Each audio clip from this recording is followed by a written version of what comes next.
E o que tu fazia? Tem alguma história, alguma coisa que tu... Porque como é uma zona que tem muito conflito, tu agiu especificamente em algum conflito, alguma coisa assim? Eu agia... eu passei por uma guerra, então eu fiz exército de 2011, eu entrei no exército em março, saí do exército em maio e fiquei esperando 6, 7 meses uma autorização, porque eu estava entrando numa unidade que você tem que ter um clearance, em inglês a gente fala clearance, que seria uma verificação, porque você vai ter acesso a informações, né? Você está em inteligência, você tem, que nem se for do FBI, da CIA, da ABIN aqui no Brasil, Polícia Federal, você tem acesso a informações sigilosas, né? Você tem uma censura. Então eles querem saber quem eles estão deixando ver isso. E como são milhares de pessoas que fazem parte dessas unidades, então você tem toda uma verificação.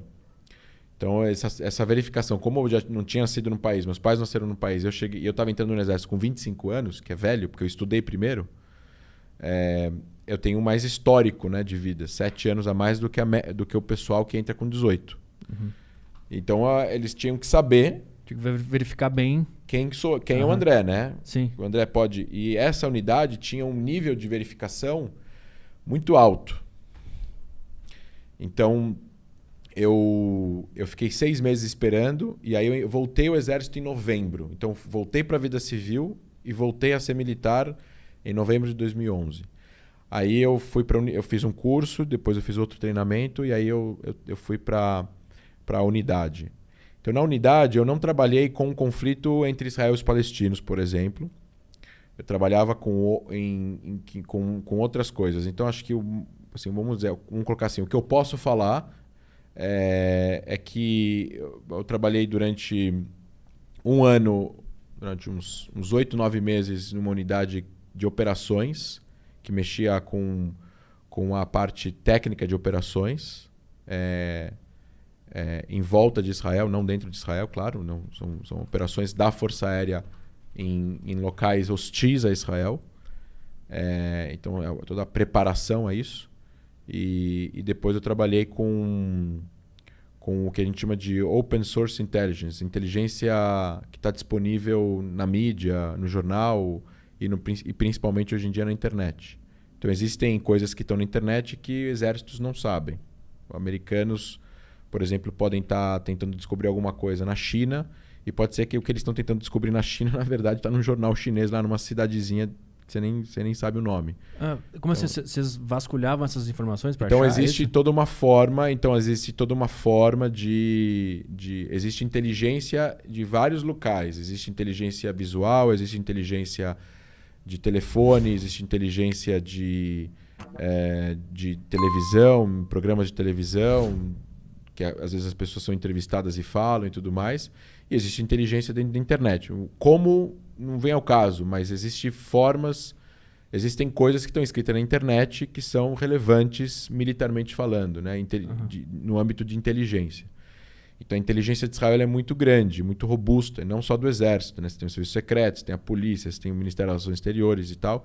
E Israel é conhecido por ter um bom serviço de inteligência, porque o serviço de inteligência, quanto melhor mais você previne e menos você entra em guerra. Israel tem zero interesse em entrar em guerra, diferentemente do que muita gente acha.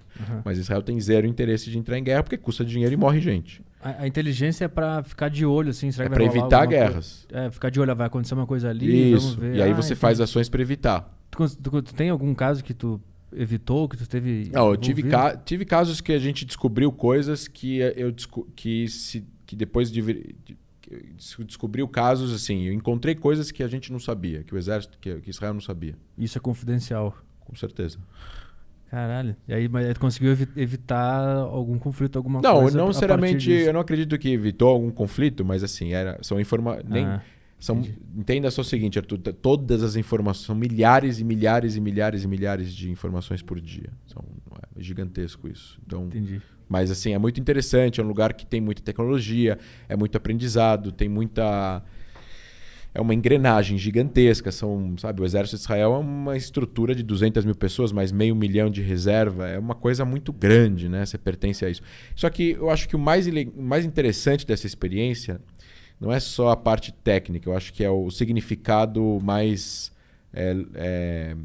espiritual disso, né? Imagina, um neto de um sobrevivente do Holocausto que fugiu do campo de concentração seminu, foi da inteligência da Força Aérea do país que se formou para o seu povo. Sim. 3 anos depois aí que o meu 4, 5 anos depois que o meu avô fugiu de um campo de extermínio. E essa história que aconteceu comigo aconteceu com milhares e milhares de pessoas, né? Tem história de um ex-chefe da Força Aérea de Israel, chamava Eshkedi, o sobrenome dele. Ele foi chefe da Força Aérea lá em 2007, quando Israel destruiu o reator nuclear sírio. Essa informação já está aberta, já pode falar. Então, isso teve 2 vezes no mundo que reatores nucleares foram destruídos. Uma no Iraque, em 81, feita por Israel, e uma na Síria, em 2007, feita por Israel. Então, Israel destruiu 2 reatores nucleares desses 2 países. Eram 2 ditaduras, né? São 2 ditaduras. O Iraque hoje já é uma pseudo-democracia, mas bastante problemática, vamos dizer assim. Mas na época era Saddam Hussein, né? Em 81 era o Saddam Hussein. Em 2007, o Assad, o atual ditador da Síria, estava tentando fazer um reator de plutônio, água pesada, enriquecimento de urânio a 90%. Não tem outro motivo para se enriquecer urânio a 90% a não ser fazer uma bomba nuclear.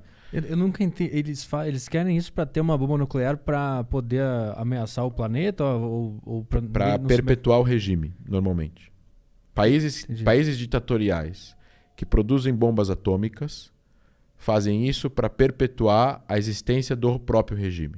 Uhum. Países democráticos que fazem bombas nucleares normalmente fizeram em reação ao primeiro para poder criar um sistema que a gente chama de MAD, Mutual Assured Destruction, que seria a destruição mútua assegurada, que no caso, como a ditadura que tem a bomba nuclear, se ela jogar uma bomba nuclear num país que tem bomba nuclear, esse país vai revidar com uma bomba nuclear e ele vai destruir o seu país. Uhum. Então, ele não joga no primeiro momento. Então, se é uma coisa que tem 2 pessoas... É que nem aquela coisa lá de 2 pessoas armadas no faroeste. Sim. Se você sabe que os 2 vão morrer, ninguém atira. Uhum. Então, isso meio que equilibrou os poderes, né, na década de 40 e 50 entre Estados Unidos e União Soviética. Porque eles sabiam que se um atirasse, o outro ia atirar e os 2 iam acabar se destruindo. Não tem porquê. Então ninguém atirou. E essa é uma... Então esses países buscam isso. A Coreia do Norte é um exemplo disso. A Coreia do Norte teve sanções. E aí teve acordo e tentaram um acordo e de repente eles foram e fizeram um teste nuclear e hoje em dia são um poder nuclear e é muito difícil você tirar esse regime do poder sem um acordo. Porque eles têm bombas nucleares. Uhum. E não é que eles vão jogar uma bomba nuclear nos Estados Unidos, mas eles podem jogar uma bomba nuclear no Japão, podem jogar uma bomba nuclear na Coreia do Sul, podem jogar uma bomba nuclear em Taiwan, podem jogar uma bomba nuclear em Hong Kong. E isso isso não é interesse de nenhuma dos Estados Unidos, de ninguém. Então, a conversa com ele muda de figura, nesse caso, né? Sim.